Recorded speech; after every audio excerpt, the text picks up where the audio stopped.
Hello, happy bros. Hey, you're about to get a face full of the Kenn Bosak. He's a mentor. That's what I heard. He's a connector. Oh, yeah. He's a brilliant leader. I've seen it. He's Kenn Bosak. Oh, happy bro. You gotta get some Bitcoin and hold it. Happy bros. You gotta get those NFTs and you gotta hodl that stuff. You gotta hodl it. 'Cause I'm Kenn bro. We got your Bitcoin, bro. He's an original. Buy some NFTs and hold them. How many times does he have to tell you? Going to the moon. We're going to the moon. We're going to the moon. We're going to the moon. Going to the moon. We're going to the moon. We're gonna get real high. We're gonna get real high. We're gonna get real high. We're gonna get real high. Yeah, we're going to the moon. We're going to the moon. Bro, we're going to the moon. Oh yeah, we're going to the moon. We're gonna get real high. Real high. Yep. Real high. Hello, happy bros. Come get your Kenn Bosak.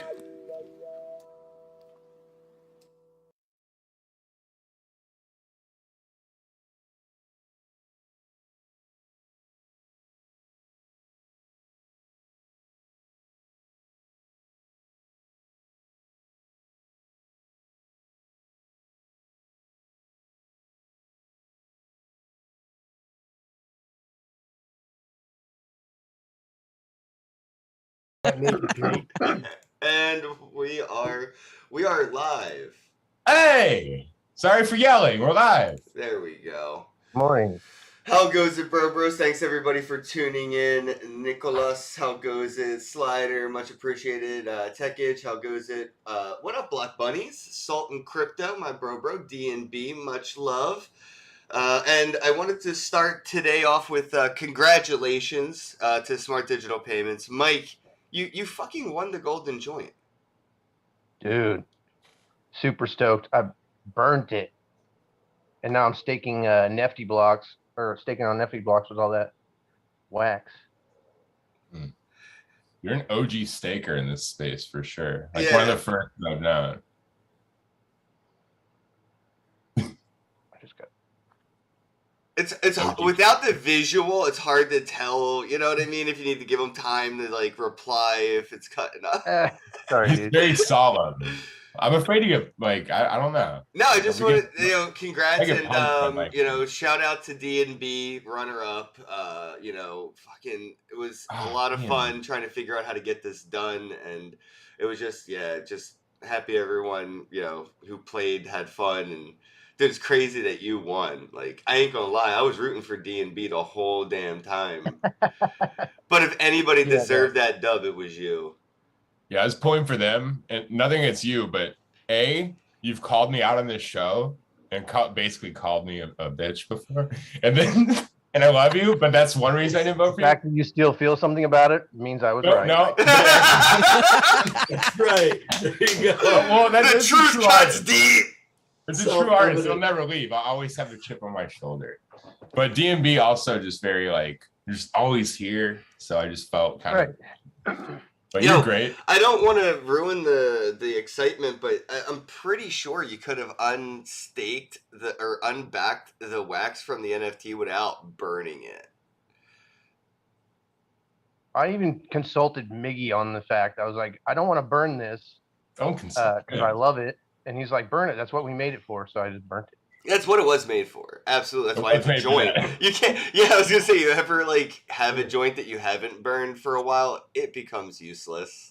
You Right, know? it's a crinkly little. It might as well be an earplug at that point. Yeah, exactly. Yeah, everybody check out Bro Bros 420 if you want to play the game. We use the blockchain for this, so the fact that Mike won doesn't it isn't like I could have cheated because I love him. It's all on the blockchain using RNG straight from the blend mechanics. So good luck Yeah, trying to it even get mad messed at up. me. Yeah, it even messed Right. up because it was too good. I had to make sure. It's so funny. I wanted to check out here it is. Let me bring up the guests for today. We have Firefly EDU, and they're going to be talking about how you can learn and earn with cryptocurrencies. So we're going to be talking about. Oh, and this is a bro lab here, as you can see. So there's a bunch of bros. Check out fireflyedu.org. I'll put that link right now in the chat. It's in the title of the video. Boom. I guess we can go in this order. Jordan, introduce yourself, then Todd, then Leo, and then Mike. I guess you can wrap things up a little bit with how it all comes together with you, all right? Sounds great. Awesome. Well, thanks for having us on, guys. It's great to be here. Big fan of the show, and been wanting to meet you for a while. My name is Nice. Jordan Page. We're building an online education platform based on blockchain tech and trying to gamify the education experience and help all the people that are pulling out of the public school system for all the reasons, to have somewhere to go and have some direction and be able to control the direction of their education. We're coming from a very libertarian and Christian point of view. We want to give people the opportunity to have the kind of education for their kids and for themselves that they're not getting from the state. So, we all come out of the Ron Paul revolution, and we're all, coming from a libertarian perspective, and we want to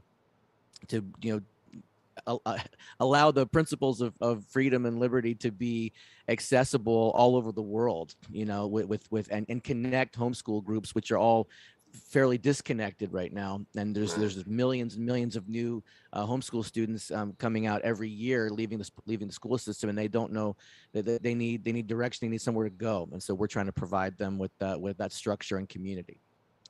Yeah, before we end the Fed, we have to educate people to replace them independently, right? Exactly. Todd, introduce yourself to the audience, bro. Oh, hi. Well, Nice to meet you. I am the old guy, so of the crew here. I've been around in professional software development since about 1993. Before that, I was just the original punk hacker. Just used to do stuff you guys probably have never even heard of, with pieces of hardware and software that just don't even really exist anymore. The original internet was the phone network, and we used to do stuff through the phone network. You were those guys hacking free collect calls. Oh yeah. Man, I wish I knew that trick as a kid.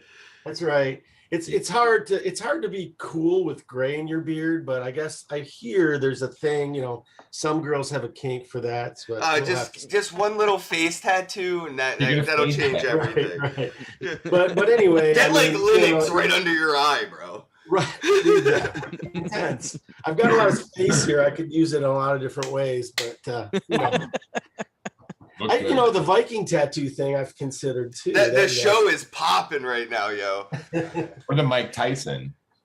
Yeah. It's always good. Well, I hear you have to fight your tattoo artist and win to get that kind of a tattoo. Yeah, absolutely. So basically, I've been around for a while, and I've also kind of been part of this juxtaposition of technology and libertarianism, freedom, Ron Paul, and the Fed. And I'm a big believer in not confronting your opposition as a frontal assault. I'm a proponent of creating a better solution. Basically, obsolesce the competition, if that makes any sense. And really that's what we're talking about with decentralization and decentralized ledgers. And when blockchain came up, it was really very natural to get into it because I think it springs from a freedom core. People who want to be free to have voluntary exchanges without having a middleman. And I think that's very important because that is along the lines of creating a better solution to obsolescence. So that's how I got involved, and that's how I met these guys here. I've known Jordan, since maybe 2008, something like that. Well, No. Todd was very involved in the Ron Paul campaign in Arizona, and I'm a musician, and I was touring with Ron, and I was doing a lot of campaign events for awesome. for that whole thing. I'm a musician touring with Ron Paul. Like what? It's so Oh yeah, It was awesome. It was a great time in my life for sure. I remember actually being a security guard for Ron Paul, having basically a bodyguard escorting him. I don't know how effective I would have been, but I was a body. I could have thrown myself in the way of any. If you heard it bang, would you have jumped in front of Ron Paul or away from? Oh yeah, I would have. Totally effective bodyguard then. Yeah. I feel like the criteria is very short to be a good bodyguard. Hear Right, loud noise, basically, which way do you jump? Yeah. You're going to be a shield. That's it. Yeah.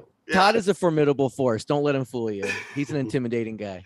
Well, it's really good to meet you, bros. And Leo, please introduce yourself as well. Yeah, so I mean, the same story. I've known all these guys since 2007. The Ron Paul revolution started, and just lots and lots of events, and whatever protests it was, whatever project we were working on, and then it slowly kind of morphed into when Bitcoin came around, it became like the quintessential like libertarian thing. Because like libertarians were the first like mass group to adopt it.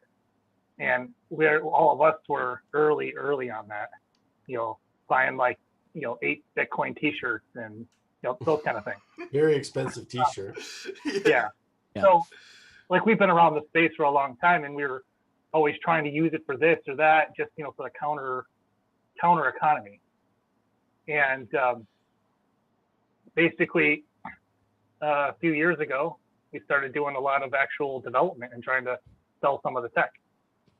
And we developed quite a few things. And I was mostly the guy going around and doing the presentations to different companies and government officials, things like that. Like Todd was saying, you gotta build for the good kind of planned obsolescence, right? Everyone knows about their iPhones planned obsolescence. Let's teach our government about their own planned obsolescence, the plan we have to make them obsolete, and it is due to a lot of the technology and the tools that are being developed.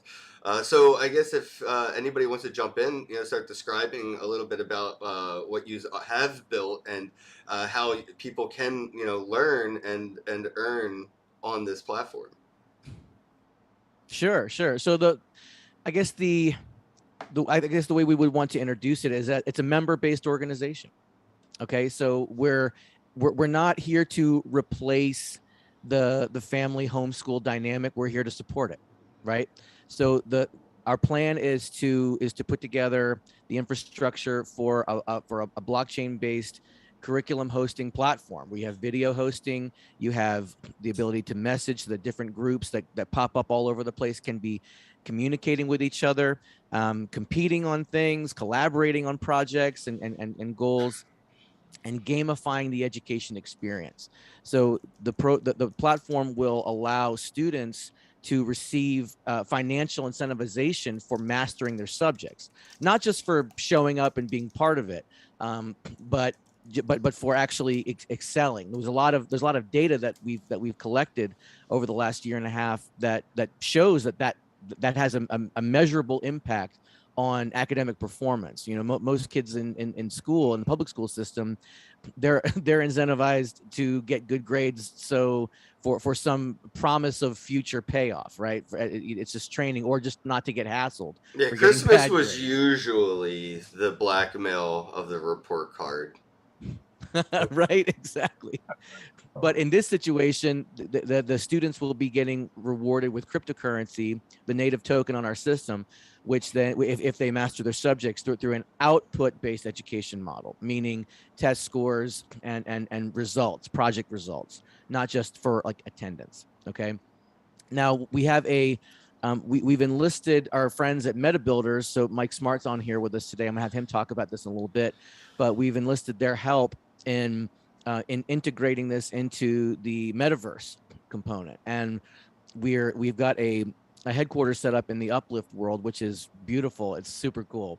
It's a giant castle with our Firefly logo up at the top of the building. And our vision for this is multifaceted, but at the very minimum, it's a place where people that are in Uplift and in metaverse can go, and they can take classes there. They can explore all the resources that are there, and be earning wax and upliftium while they're there. So that is kind of a deviation from the game, like the output based model, where in the normal platform they'll be getting rewarded for doing well. In the metaverse space, they'll be earning even like whether they're doing well or not, actually. Right. Yeah. Just by participating, they'll be earning. I feel like Nathan's heard me say this before. I only know how to do math because of a video game. Like, I didn't care in school to do it. It was Math Blasters. I feel like I've said this before, where Math Blasters was a game in like computer science class in like school, and I would end up playing that math game during computer science instead of like learning word processing and getting my words per minute up. I'm sitting there playing Math Blaster, getting in trouble. But I wanted to get on that leaderboard. I was like competing with my classmates to like get to first place of like, I know more math better and faster than you, and I got farther in the game than you. And it was really the leaderboard that was like incentivizing me sort of to like see that. And now that we can take that gamified encouragement and really put that into full force in the metaverse, because of that layer of, just taking a step, doing anything is rewarded through that participation of the game, where you're not just like leveling up on the leaderboard, but you're also earning, something that you can go and use at the corner store inside the metaverse. Absolutely. And my kind of version of that was like Mario teaches typing for some reason. Nice. I remember that. that. I was like, So nobody knows like Math Blasters, 5 but Mario teaches typing. Well, that was the big hit. Yeah, I played that. I remember. I mean, it's interesting. Like, I think people have tried to do this for a long time, but nobody's like done it in just the right way. And I think that the play to earn model kind of allows people to maybe give it more of a chance even. So like, it's kind of cool from that perspective, I think, because a lot of times you're not going to want to engage in that unless there's some alternate benefit, like, extremely fun. And let's be honest, like educational stuff is usually not extremely fun.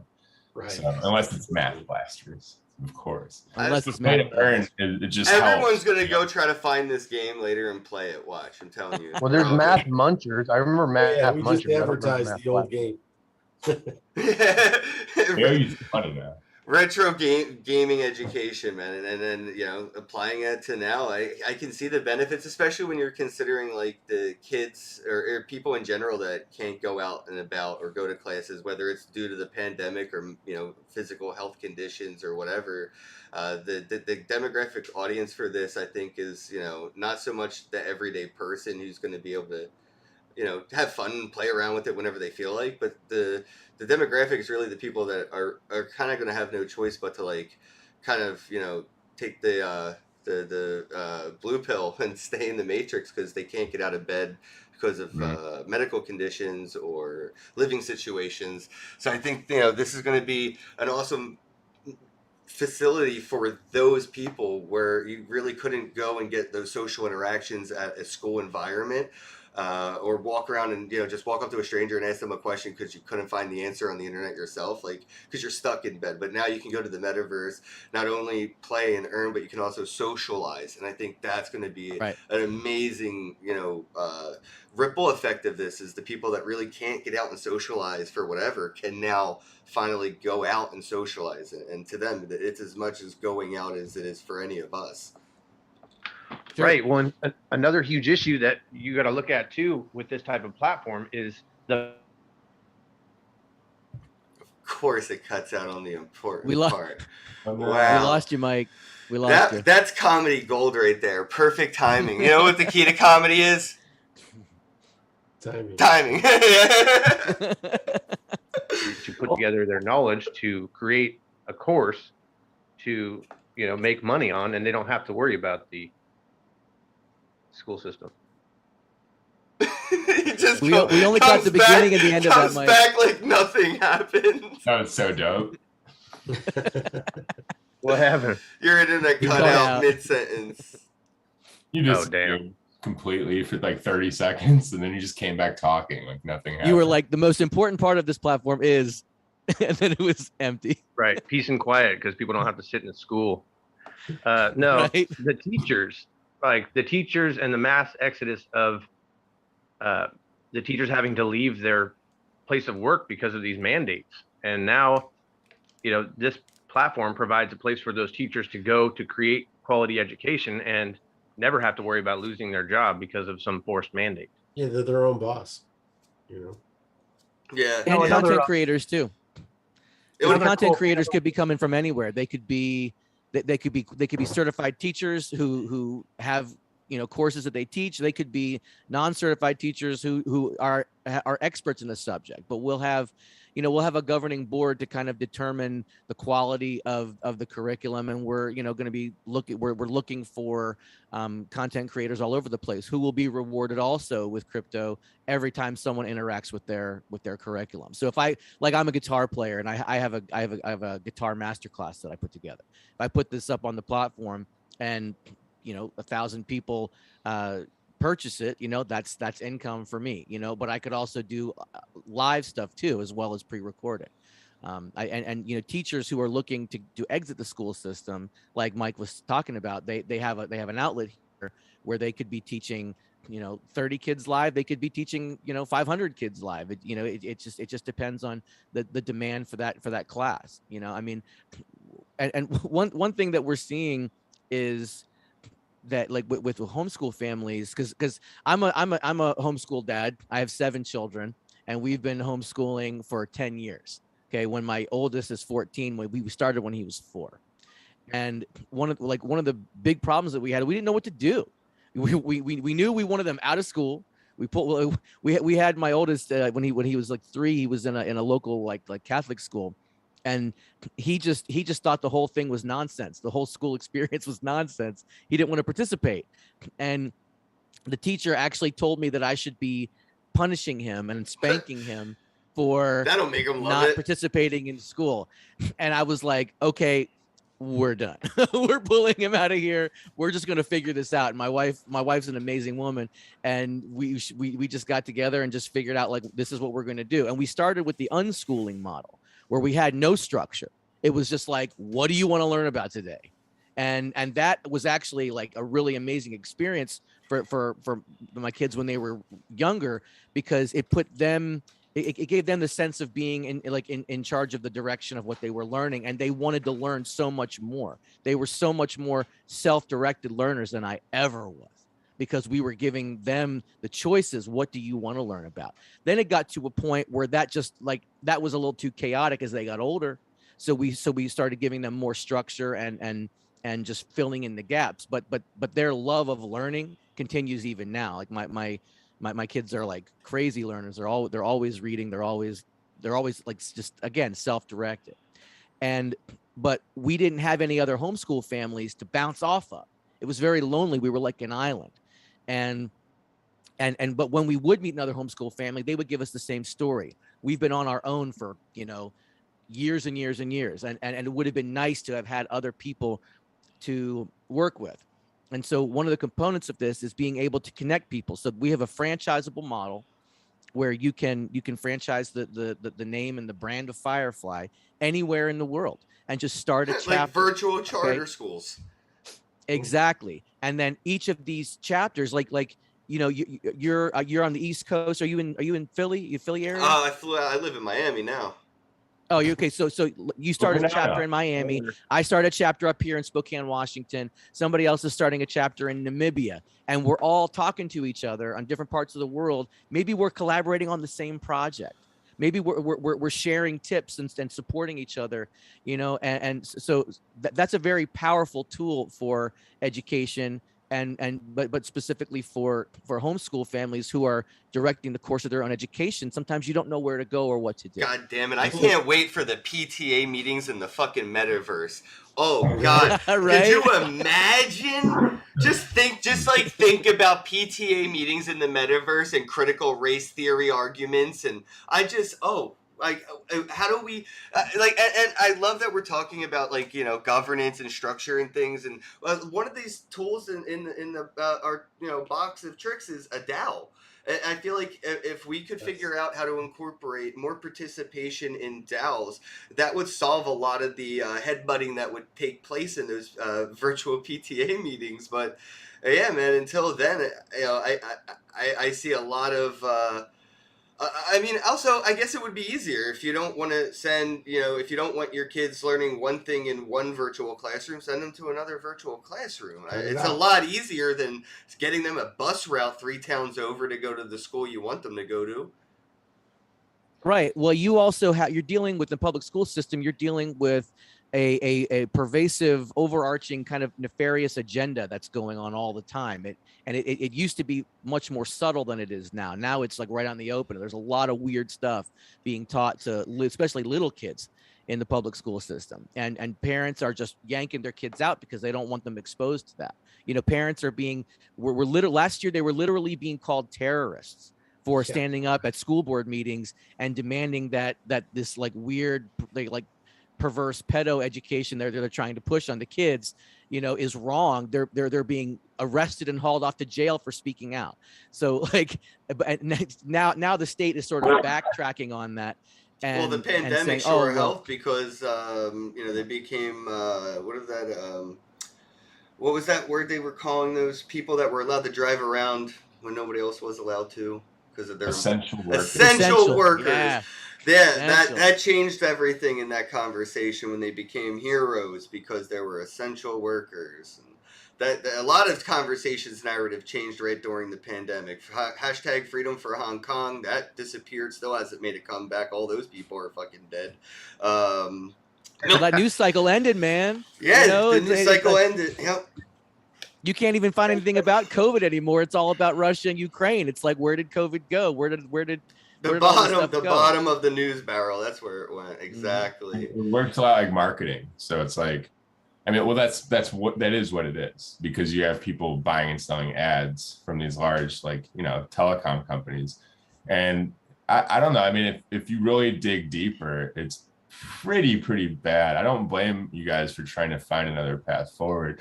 Is this something that like is allowing people to think outside of the box more in terms of curriculum, at least? I mean, absolutely. So we're not talking about just like core subjects, Nathan. Like, we're talking about anything from art, you know, music, art, physical fitness, martial arts, homesteading. You know, if you're a blacksmith and you can create content on like and do a blacksmithing course, guess what?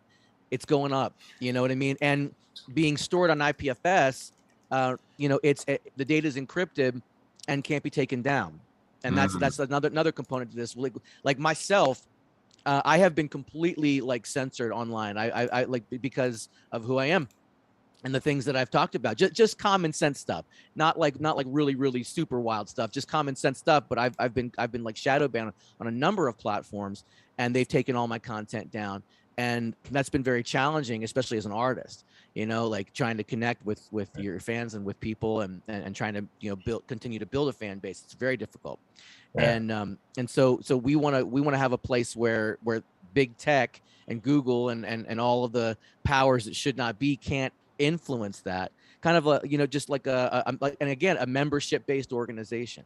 Not like it's not don't think of this as an accredited school system. This is an education network for homeschool education and elsewhere as well. I mean, we're not just talking about kids too. Adults can take classes. There's really no limit, Nate, to like the curriculum that could potentially be on there. So somebody like Kenn, for instance, could teach a class to children and adults about don't let me teach kids. You know, 100%. Yeah, I mean, like with whatever your area of expertise is, If you have something of value to offer and you can create content and that meets like just the basic requirements, that we'll publish, like nothing too crazy, just it just has to fall within these parameters of quality, audio and relevance, then yeah, he could absolutely teach a course. All right, and we'd love to have it. if I'm teaching a course to kids, it's going to be social engineering. I feel like there's not enough education on social engineering, not in the fact of using it for malicious reasons, but seeing it when it's being used on you. Yeah, sensitivity to that when it's occurring. Yeah, exactly. If you know how to use social engineering, you know when it's being used on you, and you know how to counteract. And I feel like if we could teach kids about social engineering, they would realize quite early on that the McDonald's Happy Meal is heroin and burger shape. You know what I mean? Even at a young age, it'd be common knowledge, and the marketing ploys that these companies and the educational system have would be null and void. So I'm teaching social engineering if that's the case. So let's not Awesome. forget about the chapters having live events as well. Because yes, there is a great benefit in not having this geographically centralized in the sense that you'd have to travel to a particular place, but having chapters allows us to create events which people in a particular geographic area can participate in. So for instance, if you use the blacksmith example, you could actually have people going and learning how to use an anvil, how to use the hammers, how to build a forge. So it's mixed. It's not, I want to just point out that it's not just distance learning. That's true. Is this mixed meta education? Is that like did we just like come up with a whole? Is that like a new thing? Mixed meta education? Yeah, it's Actually, mixed. it's so important too, because I think one of the main criticisms I hear about homeschooling is the social aspect. Mhm. Maybe in some cases, kids that don't have a bunch of siblings or neighbors or other groups that are homeschooled along with them, maybe they're not getting the proper social interaction to kind of coexist in society the way that they would like to, or their parents think, or how society judges, whatever that might be, right? So is that like maybe a way that is that designed to offset that part of it? Yes. Okay. Part of the DAO should be that we basically have a fund that funds franchises or membership in geographic areas, so that we can build literal brick and mortar facilities. Yeah, like if there were enough kids in Miami that heard about Firefly and there were enough Firefly groups in Miami to warrant a brick and mortar centralized location for that city, then the basically, like kind of like if you think of like the Dash model, where the consortium would vote on allocation of funds, we would have the same sort of component here, where we would allocate funds towards the building or the leasing of a building, and toward its expenses, and toward a dedicated manager of that building, to have all the Firefly kids from Miami, be able to meet there. I mean, this concept was actually like conceived by my wife, Mary. She is actually a certified teacher, and up here in Washington, we live in Washington State, and she actually runs a HomeLink program, which is all the homeschool kids who are enrolled in the public school but don't actually go there. They don't want to be in the public school itself. They don't want actually that social component. They want to have something. They want their kids, not being affected by that, but they need that they're looking for that curriculum, and I guess that's just that direction. So she's got all the local kids in our area, about 20 kids, that they all meet at one of our local churches 3 days a week, and she provides them a maskless, jabless environment, school, but like a structured classroom environment, and her just kind of pouring her expertise and love into the kids is doing like crazy amounts for them. Not having the same, I guess, the same kind of barriers that you would have teaching inside a public classroom building, right? So that's sort of the genesis of Firefly right now, because we wanted to open a center up here where we live, but it's kind of a depressed area, and we ran the numbers and saw that it wasn't going to work with tuition. And I said to her, well, what if we did it as a blockchain platform? And then we could create like an economic ecosystem that would become self-sustaining and self-funding, and we could actually pay students to learn. Yeah, she was like, whoa, like, yeah, let's do that. So I got together with these guys, and we sat that we what did we meet for like 7-8 months, hashing it all out, all the tech, all the rules, how it would all play out. And now we're in the stage where we're doing the actual fundraising. So which brings us to the NFT component. It was suggested to us that we, get into the NFT space, and our mutual friend Mike Salvi, Ken, it was the one who first introduced me to NFTs, and I was like, what the heck? That's a good mutual friend to have, man. Shout out to Haha for Hire. Oh, we love Mike Salvi. He's a good friend, and he actually introduced us to Mike Smart and Meta Builders, which has been a great relationship. And we're kind of building this thing, this NFT release together.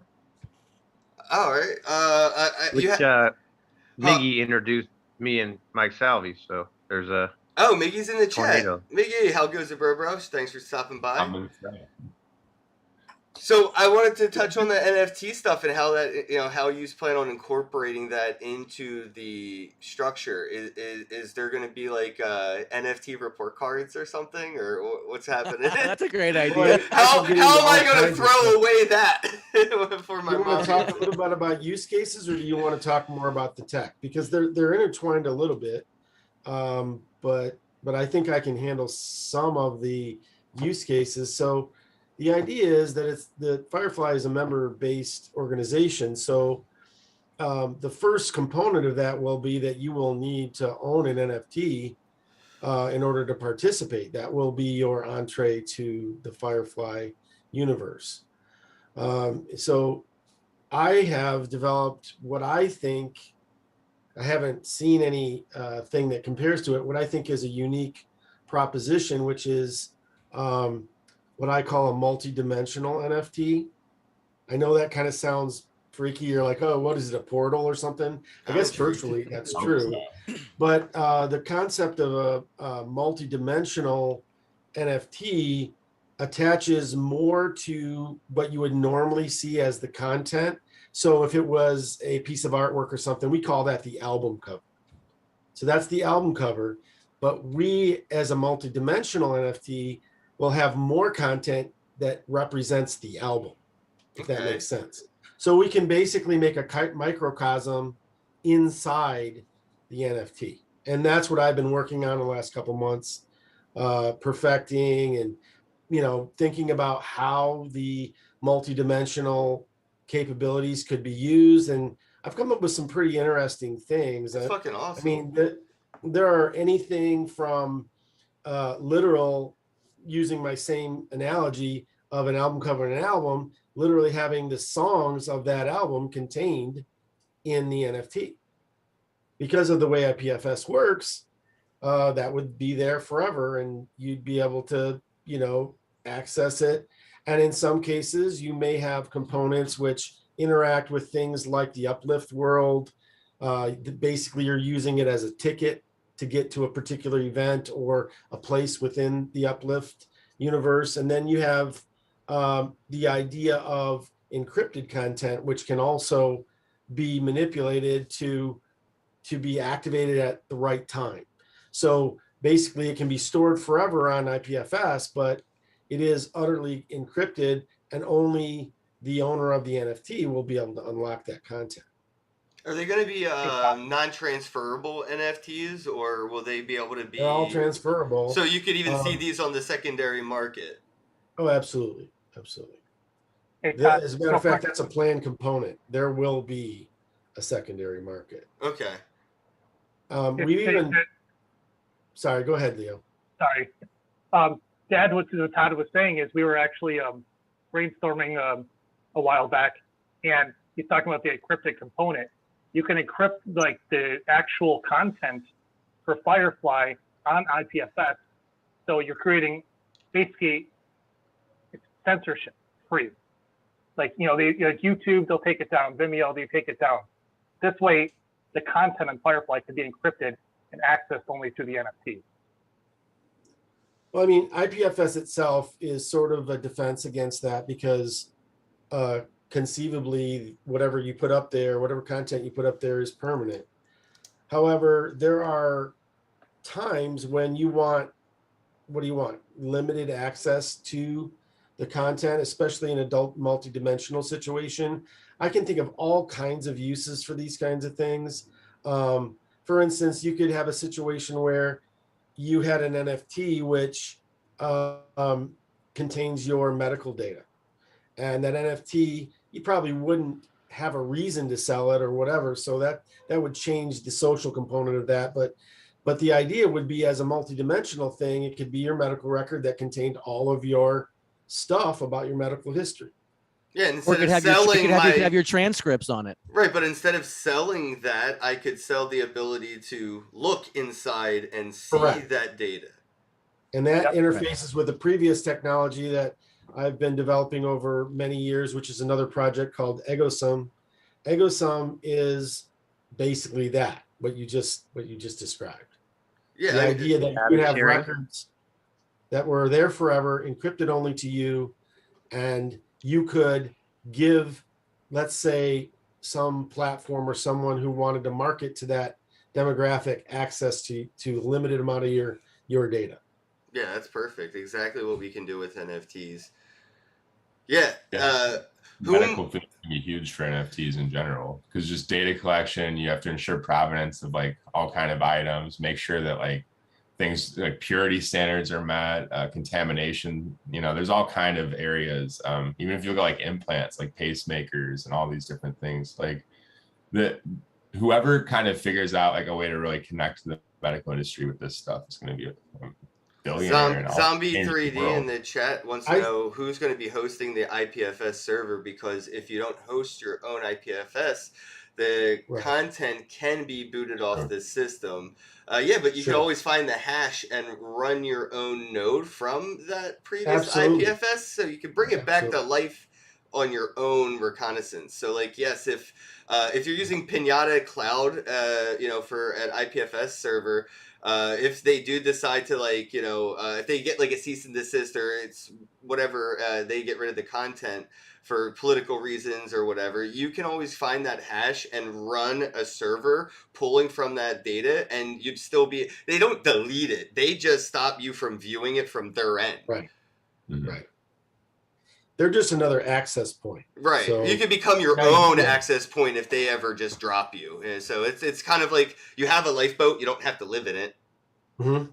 Well, and the other side of that coin is, if you want to delete something, it never really can be, you can never be sure that it's actually gone because somebody out there might have it. I'm waiting for the, how we have like screen recording for software, like for video calls like this. I'm waiting for that 3-dimensional screen capture meta recording where these educational moments can be recorded and experienced, not just viewed but walked around in, sort of like a Ghost in the Metaverse kind of vibe, where you can if you didn't get something in class that day, and you're having trouble with like homework, you can go back to class and redo the class that you just went to, or if that was a really good class and kids are really coming out of that particular curriculum with good test scores, then instead of going to a live, maybe the pre-recording can be relived by multiple class sessions over and over and over again. I think that's going to be a cool tool to play with when we get it. We had technical discussions about storage of the content, and I don't remember what the name of the listener is, but the idea of having space for that stuff also can be incorporated into the structure of the whole system, so that participants, members, can also be paid to store content. Right, yeah, record the class from your perspective and you earn when it's relived. That would be awesome. Yeah. That's I'd so get cool. on that, man. You got to get on that. I like It's that. already happening, you know.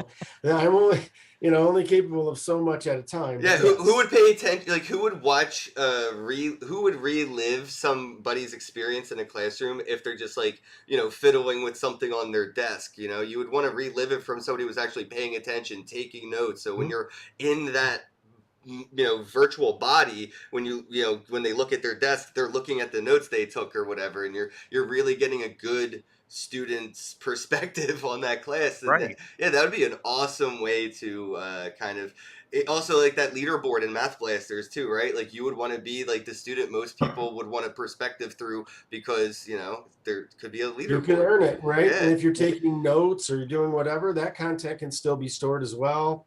The biggest thing, I mean, I in think, colleges, this stuff sells huge, right? Like, if you're leaving a class, Cliff notes. you don't throw those fucking books away. You give them to, Right. you either hook somebody up in your dorm or in your frat or sorority, or you sell those notes to somebody going into that class fresh. Right.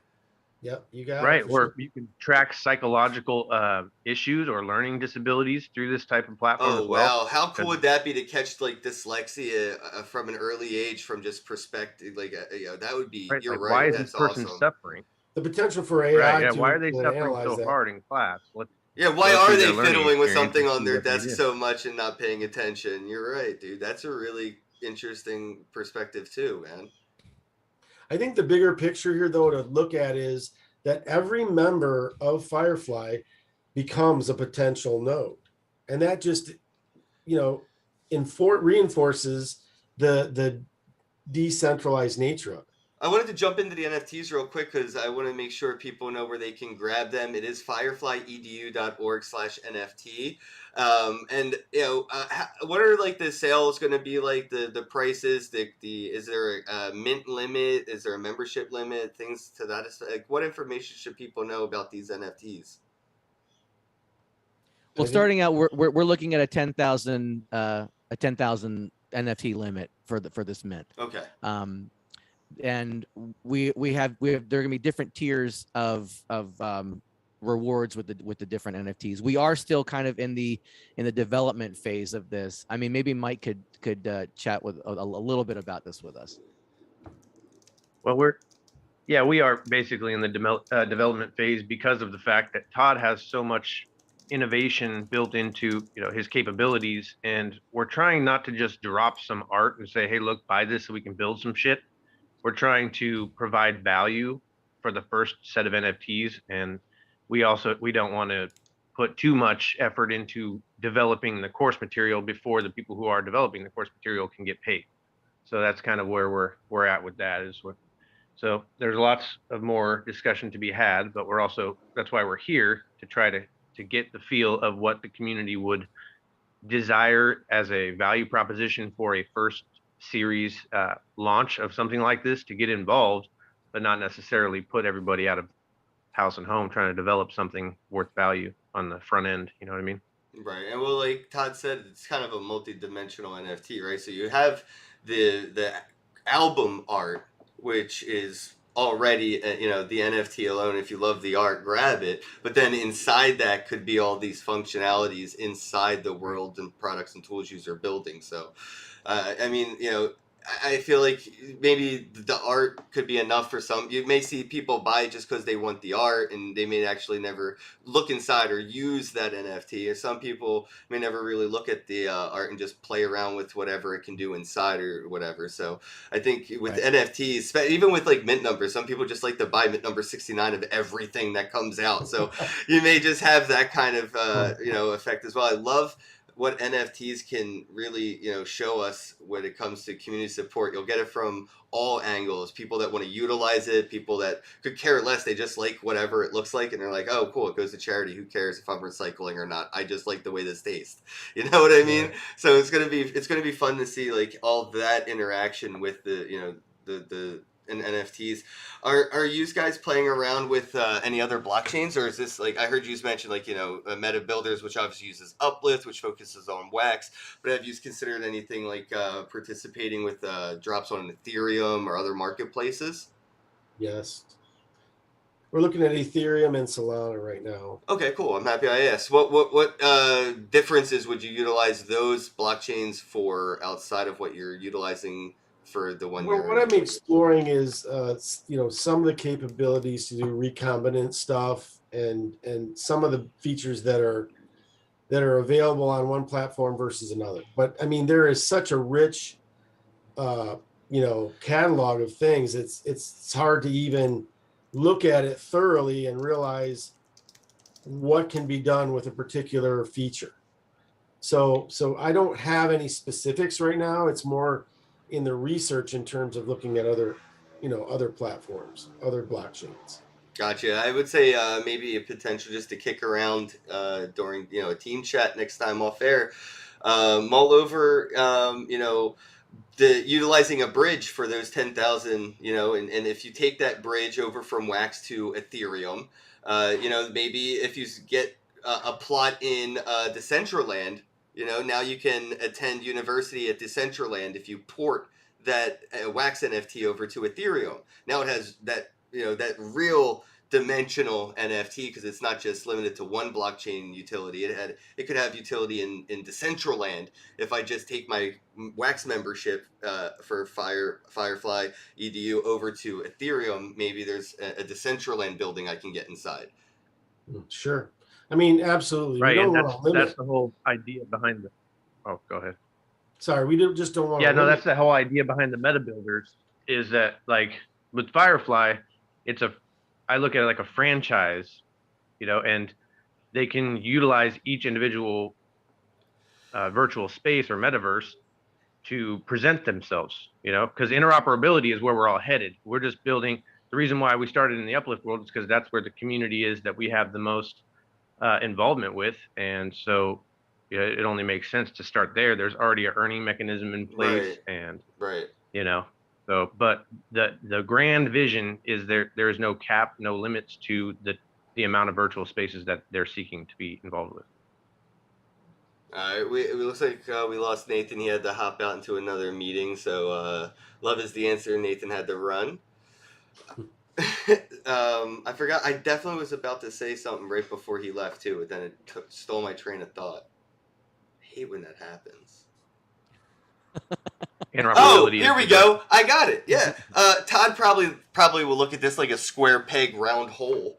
But have you guys looked at alt space or these virtual environments that don't use blockchain or NFTs at all, but figuring out maybe how to incorporate that, like an NFT reward structure for participating in those virtual worlds that don't? This is where the multi-dimensional component comes into play. And I mean, I want to keep it in layman's terms, but ultimately you've got a microcosm in your NFT, right? Because you have a curated list of connections and they can take a lot of different forms. I mean, you can even have prepackaged API calls inside your NFT so that you can do things in multiple areas. And so depending on what they expose to the public, will determine what we can do in other spaces that are non-blockchain based. But Gotcha. But think of your NFT there also as a hub. It's a hub where your activity reaching out with it is contained. All of your keys, all of your, your tickets, if you will, passes to get into this and that and the other thing. I mean, one of the dimensions can be just curated links and QR codes and anything that gets you access into these other spaces. I mean, it's great to be at the center of that rather than to look around and say, well, all this stuff is all spread around and I have a set of keys here and I have to have these tokens here to play. Why not contain it within yours? And then you've got this hub with which you can use to reach out into those spaces. We're also looking at. Oh, sorry. So go ahead. Finish. I just think it's a good way to, for lack of a better description, centralize your personal decentralization. If that makes any sense. That's neat, man. Yeah. No, that makes sense. We're looking at also taking. Right. Sorry, we're looking at taking having the opportunity to take different NFTs. Like, let's say I have 5 NFTs from this sale, and there's different Firefly concepts in these. You have, you know, like we have an inverted Firefly with a light bulb for a tail, rather than just like a normal like light up tail. It's an actual light bulb representing education, illumination, and it's purple because, you know, we're coming from a liberty perspective. We're not red and we're not blue. You know what I mean? We're purple. And so but you have like 10 different tail concepts. You know, you have a magnifying glass, you have the crayon, you have a key, you have a guitar, you have a bunch of different tail concepts. And if you were to have a number of different NFTs from the sale, that we could have a way for you to combine them together to unlock like a mega NFT, or to create a character or an avatar within a game space on the system. You know, like as another perk. Like you might burn the NFTs that you started out with, but now you have one that's much more valuable, and you can do X with it. So we're exploring that option as well. Gotcha. All right, man, this is awesome. I guess we can wrap things up with final thoughts or anything that we wanted to make sure that we mentioned but haven't had a chance to yet. Anybody in the chat, if you have any questions, just go ahead and shoot them our way. I'll bring up topics or questions now. I guess we'll start with Mike. Anything that you wanted to mention that you didn't get a chance to? I know you were having technical difficulties, so I wanted to make sure you got the floor. My biggest thing is like the reason why I got involved with the Firefly platform to begin with is because I am a customer of the Firefly, educational platform. I homeschool both my daughters by myself, and it's a very lonely experience. And it would be nice to have other like-minded individuals to be able to virtually and in person be able to engage in these type of homeschool, educational material that's not surrounded by the bullshit, societal standards of education. So for me, it's really a passion project, and I think that the biggest thing that we could benefit from is not only just to get people that are interested in buying the NFTs to kind of ride the wave, but also people who are interested in taking part of, building the platform and the educational material, and getting involved as if it's their own project, because we all have the opportunity to educate the youth of the future in a way that's not controlled. And each individual parent suffering through this process needs help. And this is a great way to accomplish that. Absolutely. All right, Leo, any final thoughts, comments, anything that you wanted to make sure that we went over that maybe we're sitting on? Yeah, a couple things. There's the homeschooling family portion of it, but there's also like, the after schools like Kumin Learning Center type thing. But I read an article a couple of months ago how China shut down all the after school programs and started like ejecting the foreign teachers from the country. This isn't just, basic education, but it's also a liberty outreach. These people can now not be controlled, like say by the Chinese Communist Party or, whatever oppressive governments around the world. They can learn real life stuff from around the world, through encrypted NFT, linking up with the Firefly program. So there's that aspect too, is it's also reaching out and trying to change things. And then there's two other things, so there's the high tech of the NFT. This is not just the normal NFT. And then there's the school program. So it's both of those things help each other out. Yeah, that's one of the biggest reasons why I got into Bitcoin was I saw its power to obfuscate oppression. First thing that really clicked was in my mind was like, wait, I could buy a book from a guy in North Korea and nobody could stop me? Wait a minute, this is amazing. And now, teachers can educate kids in North Korea and nobody can stop them. Like, that is the shit that gets me excited. Well, in North Korea, Amen. they have a bunch of Christian missionaries that are kind of like spies. They'll like take little thumb drives and like smuggle them into North Korea just to show like, movies. The concept of like love is like so foreign to them. So this can get around that. So there's no people physically smuggling it in anymore. So there's a lot of these really cool like world-changing events, but there's the two value propositions: the amazing tech of the NFT, and then the school is kind of world-changing at the same time, and they blend together perfectly. You know, I was saving this a little bit, and I guess I'll bring it up because I have Todd here, and he's an OG. You know, I'm curious, like, what you think, like, a virtual, like, false flag event could look like. You know, what's a mass shooting in a metaverse school look like? You know, because these things are going to happen. Bad things happen everywhere, and I'm just curious, like, do we see kids DDoSing servers so they get snow days or what? Well, look, the ways that you can attack the internet are so profuse that it's hard to nail some down. But I can think of, just off the top of my head, attacking DNS servers so that things are just simply not available because you can't find it. You basically have a situation like we all do banking, right? For instance, let's just look at banking. We try to pay our bills, we get paid with direct deposit. We have all of this. Right. Besides the cryptocurrency, we have virtual money, right? We don't touch dollar bills as much as we used to. So what happens if all of your banking is shut down because you can't get to your bank? Right, ISP controls it all. You know, Right. your So if internet you shut service down provider DNS, could just say, "Hey, you can't get to this server. What are you going to do?" So that's what made me mention that was because, you know, talking about disruptive education and being able to get obfuscate around oppression.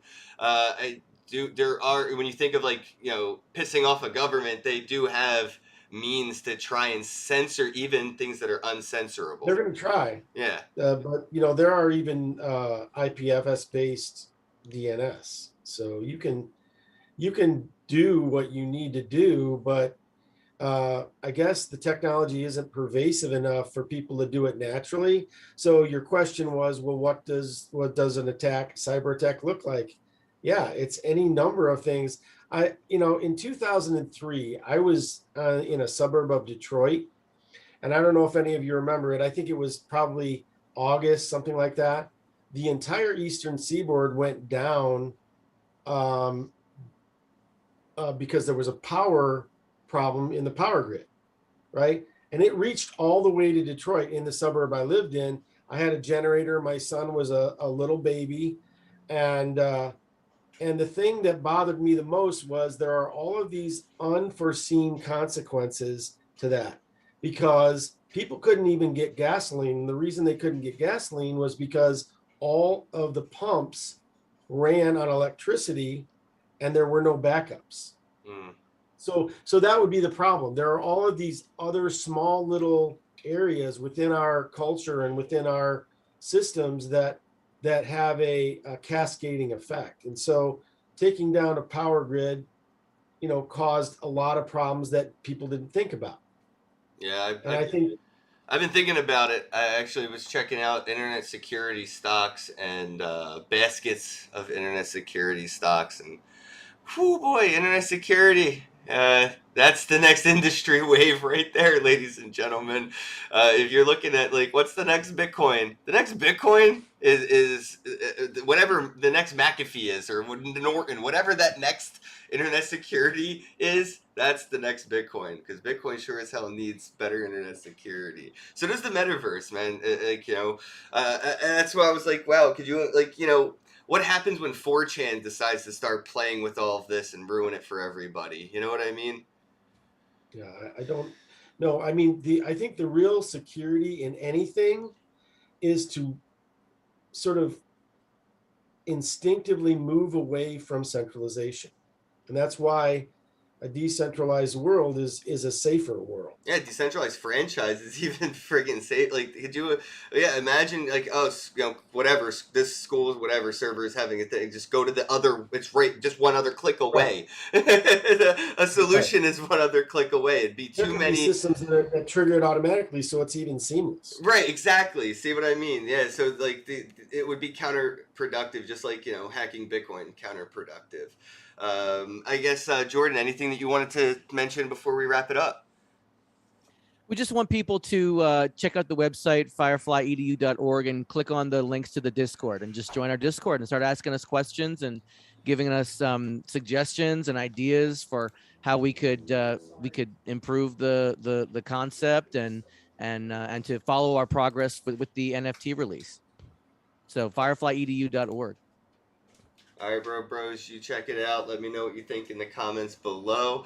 And yeah, you can find their NFTs at fireflyedu.org/NFT or right there on firefly.org. I hope I didn't lose internet. It says server timed out, but it looks like I'm good on the other side. So I hope everything works. I hope this live stream's still going. We're going to wrap it up here anyway. So look, I'm not making it out. Look, let me get rid of the credential. I can't even hide my credentials on here. But yeah, my restream just said server network timed out. So I'm filibustering until my screen time. Okay, we're good. All right. Have a day. Hello, happy bros. Hey, you're about to get a face full of the Kenn Bosak. He's a mentor. That's what I heard. He's a connector. Oh, yeah. He's a brilliant leader. I've seen him. He's Kenn Bosak. Oh, happy bro. You gotta get some Bitcoin and hold it. Happy bros. You gotta get those NFTs and you gotta hodl that stuff. You gotta hodl it. 'Cause I'm Kenn bro. We got your Bitcoin, bro. He's an original. Buy some NFTs and hold them. How many times does he have to tell you? Going to the moon. Going to the moon. We're going to the moon. We're going to the moon.